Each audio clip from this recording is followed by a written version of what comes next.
Zuiver wat onwennig staan twee deputeren bij Haarlem Kleer met een ein in de hand. Maar dat wordt het net lang. Hiermee wordt de restauratie van 24 einenkooien officieel uitsletten. Santje daarvan lees in Friesland. Al met al het nog een behoorlijke klus. Elke kooi had ik zijn vanginrichting. Dat binnen schermen, dat binnen vanghokjes, al je dat soort zaken. Als die net onderhouden binnen, dan vervalt dat heel gauw. En dat wie wel misschien wat meeste werk, beskoeiingen, al je dat soort zaken. Het grieën inderdaad ook. Het uitjepje van de plassen, daar valt natuurlijk al je blad in van het kooibosje, van de BM. Dus die wordt op een gegeven moment ook minder jep en die moet ook weer op jep maken worden. Dus dat is eigenlijk het voornaamste werk in de kooi. Ja.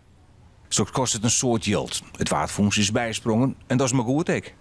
Voor u is het heel wichtig, want je hebt wel een kooi, maar als je hem bij de tijd meidje willen, dan heb je enorm proteïne nodig om dat eieren weer van elkaar te krijgen. Nou is het zaak om alles mooi te houden. We hebben een educatieprogramma opzet voor de heegste groepen basisscholen.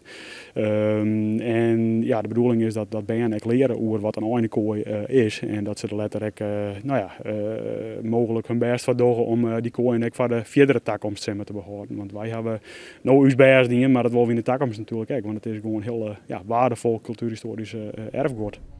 Deze Haarlemmer einekooi is net hier voor het publiek, maar een protte oren wel.